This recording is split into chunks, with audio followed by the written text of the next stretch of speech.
नमस्कार दोस्तों।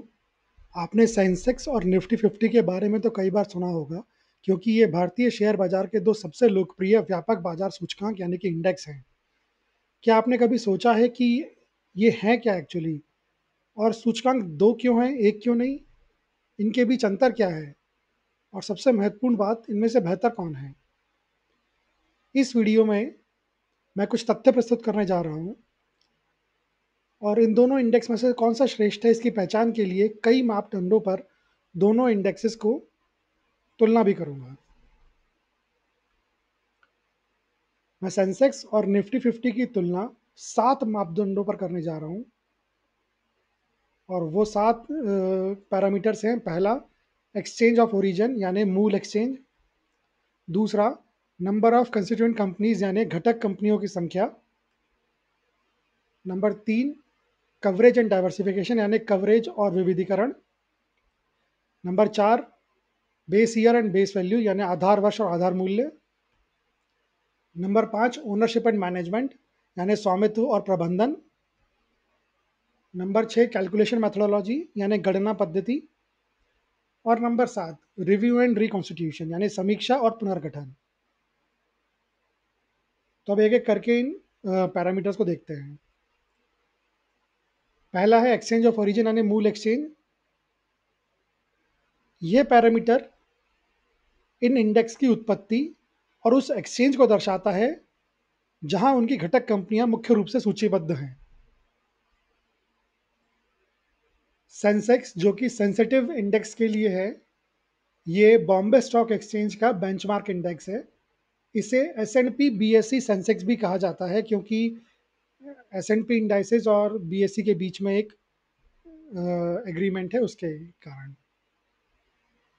निफ्टी 50 जो है वो नेशनल स्टॉक एक्सचेंज 50 के लिए यूज़ किया जाता है, और ये इक्विटी बेंचमार्क इंडेक्स है नेशनल स्टॉक एक्सचेंज यानी एनएसई का। आगे बढ़ते हैं। नंबर 2 जो है नंबर ऑफ कंस्टिट्यूएंट कंपनीज यानी घटक कंपनियों की संख्या। इस पैरामीटर का क्या महत्व है? यह पैरामीटर भारतीय शेयर बाजार की गहराई का मूल्यांकन करता है, जिसको कि ये सूचकांक अन्वेषण करते हैं।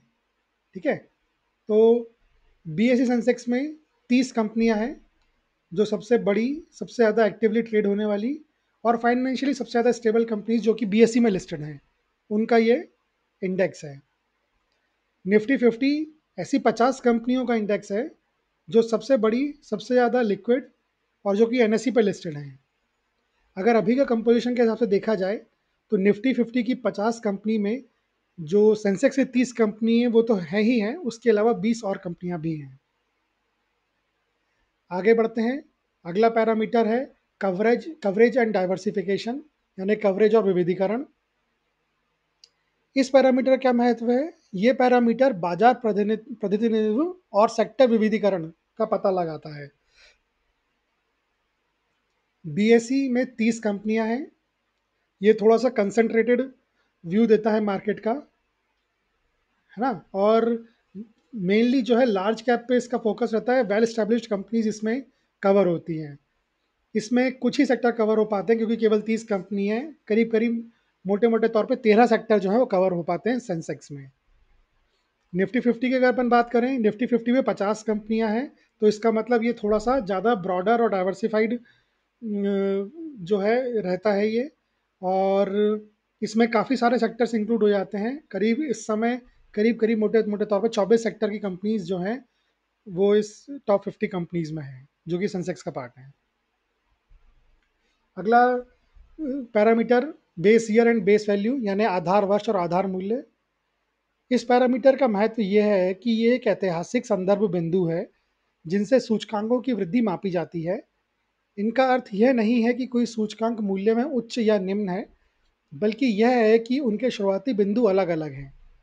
प्रत्येक एक्सचेंज ने अपने स्वयं के सूचकांक के लिए एक सुविधाजनक और प्रासंगिक शुरुआत बिंदु बनाया। यह किसी को बेहतर या बदतर नहीं बनाता, बस उनके ऐतिहासिक सुरक्षा बिंदु, शुरुआती बिंदु में अंतर है। ठीक है। तो अगर आप देखो तो जो सेंसेक्स है उसका बेस ईयर 1978-79 था, यानी 1978 और 79। बेस वैल्यू 100 रुपये थी या 100 थी, और करंट वैल्यू जो है वो करीब 82,000 के आसपास है। निफ्टी 50 का जो बेस ईयर था वो 3 नवंबर 1995, बेस वैल्यू 1000, और करंट वैल्यू जो है वो करीब 25,000 के आसपास है निफ्टी 50 की। आगे बढ़ते हैं, अगला पैरामीटर ओनरशिप एंड मैनेजमेंट यानी स्वामित्व और प्रबंधन। इसका क्या महत्व है? यह सूचकांक गणना, रख रखाव और आवधिक समीक्षा के लिए जिम्मेदार संस्थाओं को इंगित करता है। ठीक है। अब सेंसेक्स में क्या है?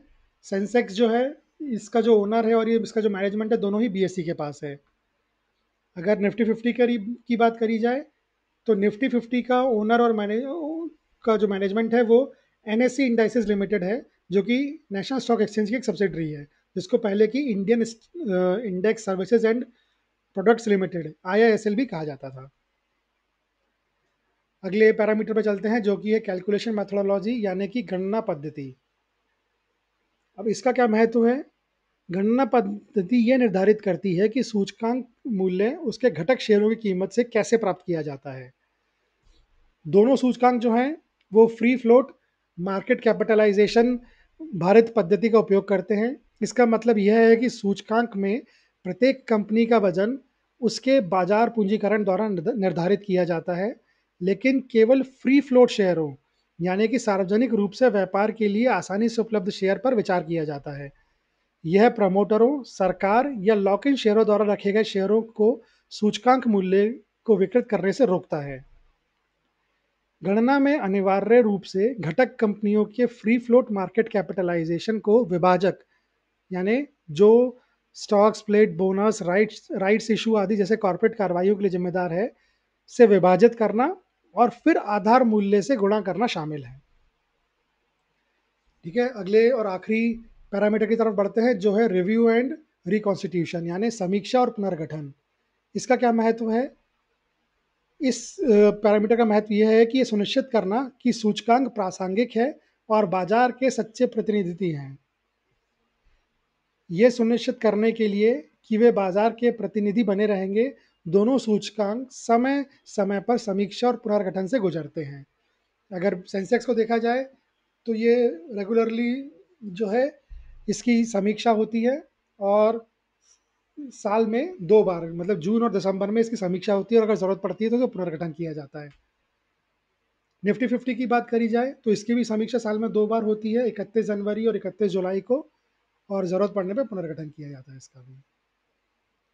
ठीक है, तो अपन ने सातों पैरामीटर्स पे इन दोनों इंडेक्स को देख लिया, तो निष्कर्ष क्या है फिर इसका? 7 मापदंडों पर दोनों सूचकांक का विश्लेषण करने के बाद दोनों सूचकांक निवेशकों, विश्लेषकों और बाजार सहभागियों के लिए भारतीय शेयर बाजार के समग्र प्रदर्शन और भावना का आकलन करने के लिए महत्वपूर्ण है।